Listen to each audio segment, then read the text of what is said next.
My wife Rebecca and I were buzzing to move into our charming old house. It definitely had that vibe where it wouldn't have looked out of place in a scary movie, but the place had character, with all the expected creaking wooden floors and vintage fixtures. We embarked on a mission to breathe new life into it, painting the walls, restoring the aging fireplace, and bringing in our furniture. The first couple of months in our new home were ideal. We were pretty content, having settled into our old, yet cosy residence. However, a strange occurrence started a shift in the idyllic atmosphere. One bright morning, I walked out the front door and found a folded note lying on our welcome mat. It simply read, "Welcome new home." Strange, but not entirely unwelcoming, I thought. Perhaps it was a neighbour's friendly gesture. After that, we started to find strange items left at our front door fairly regularly. Freshly baked loaves of bread, a bouquet of flowers, a new welcome mat. We found these gestures bizarre, but tried not to look too much into it. And anyway, we had plenty work to do on the house to keep us distracted. Then one day, we received an envelope with no writing, just a blank piece of paper inside. That was when the first hint of fear crept in. It just felt more like someone mocking rather than welcoming us. Next, we received a couple of photographs. The first was a picture of our house taken during the day, as seen from the front yard. The second photograph, even more unsettling, depicted our house at night, taken from our back garden. It instantly gave me the chills.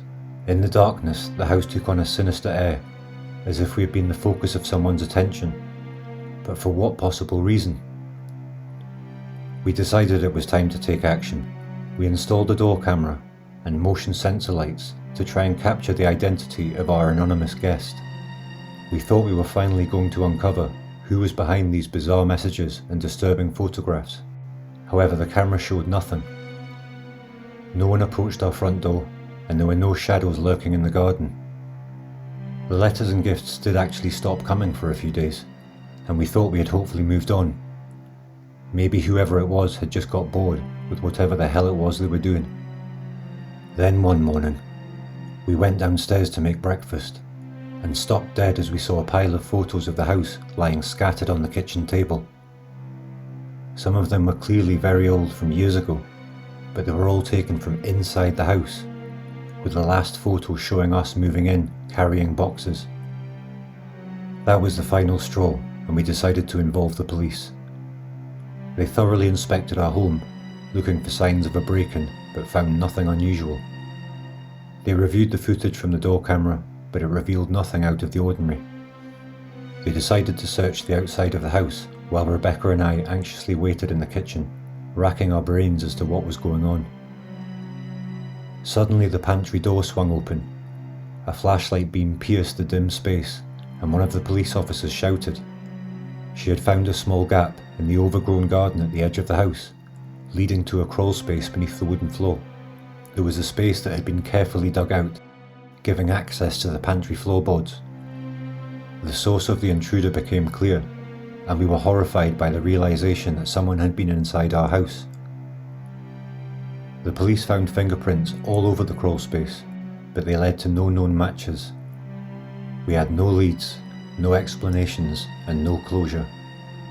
It was a disturbing and apparently unsolvable mystery.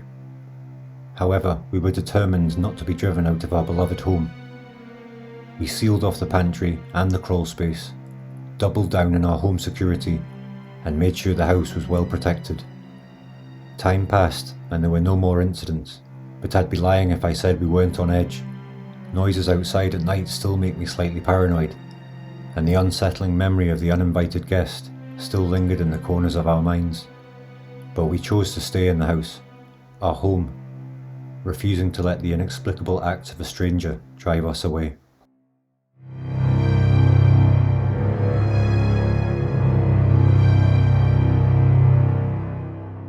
I only have a very vague memory of this happening, as I was only about 4 years old, but my parents have told me this story many times. This happened in the first house I lived in growing up. It was in a small rural town, with only a couple of residential areas, a hospital, a school, some shops, and not much else. Since moving in, my mum said she used to often wake in the middle of the night and have to go and check on my sister and I, as she could always hear faint conversation, as if a TV was on in another room.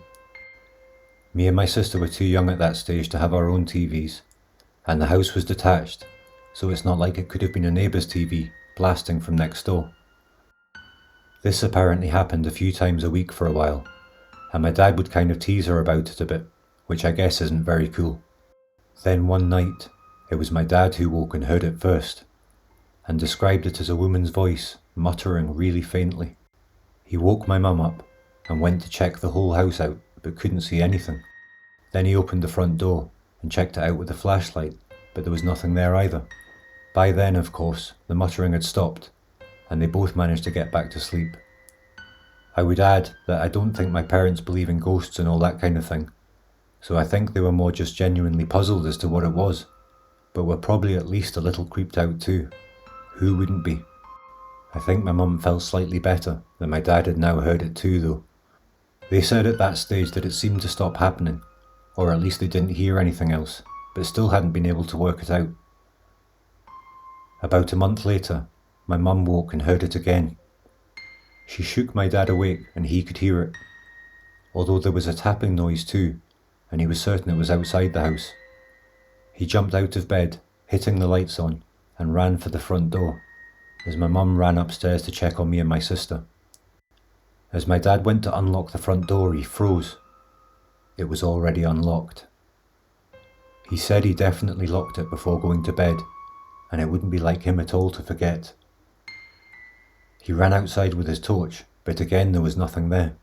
Clearly getting pissed off more than anything else by this stage, he went back into the house and froze again. The lamp by the front door had been turned upside down and was standing on its shade. He mustn't have noticed as he was running out the door. He knew then that there had been someone in the house for sure. He called the police, who came by the next day, but there was nothing much they could do, as there was no signs of forced entry and nothing missing.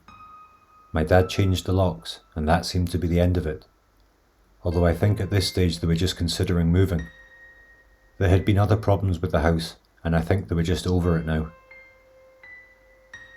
Things were normal again for a while, until one night my dad says he woke up to my mum shaking him awake in a panic, but looking straight ahead. My dad sat up, trying to look at what my mum was seeing, and in the dark, at the end of the bed, there was a very elderly woman in a hospital gown, muttering and staring at my parents.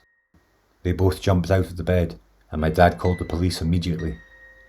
The old woman was seemingly unfazed by all the commotion, and didn't attempt to run away or anything like that.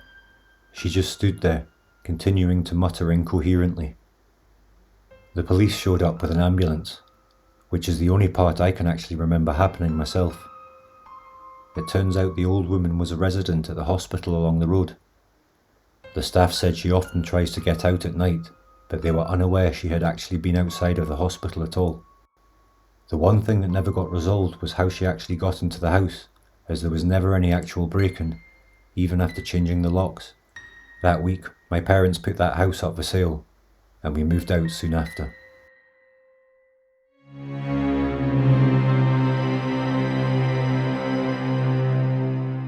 I'm 40 years old, and have only ever had one vaguely spooky experience. It happened when I was around 12-13 years old, and I was walking with my friend to his house after school. As we approached his house, my friend Andrew waved at his mum, standing at her bedroom window, but she didn't wave back. The house was quite big, with huge windows and high ceilings. With the sun coming down and the main light on in the bedroom, the dark silhouette at the window was unmistakable, but it just stood motionless as we got closer. Andrew's mum was super nice and had a great sense of humour though, so we didn't think anything of it and just figured it was a mediocre mum's attempt at trying to be funny or give us a scare. We walked in the front door to the house, threw our school bags down and headed into the kitchen. "Hey mum," Andrew said, and asked why she didn't wave back. "When?" she replied. "Just now. I waved at you standing upstairs at your window," Andrew said, sounding genuinely confused. Normally, I would have thought she was just trying to wind us up, but she looked as confused as we did. I've been down here ironing all afternoon, but your brother's up in his room. Are you sure it wasn't him? She said. The atmosphere in the room suddenly changed and got really tense, as Andrew explained to his mum that we had just left his brother William at school, playing football. She told us that she had figured William had come home early because she'd heard him walking around upstairs for the past half hour or so. We all just looked at each other for a second, and then Andrew's mum grabbed a wine bottle from the counter and ran up the stairs. I remember being taken aback at how quickly she turned from looking genuinely scared to being apparently ready to tackle a potential intruder. We waited for a couple of minutes and she came back down saying all the rooms were empty. The tension just escalated as we all tried to work out what was going on. About 20 minutes later, Andrew's dad came back from work and he rechecked the whole house but found nothing either, although I still think he thought we were all in it, trying to wind him up and scare him. Nothing like that ever happened in that house again, but there was no doubt at all that me and Andrew both saw it. Even now, so many years later, the moment is clear in my memory of that woman standing at the window, staring at us as we walked home.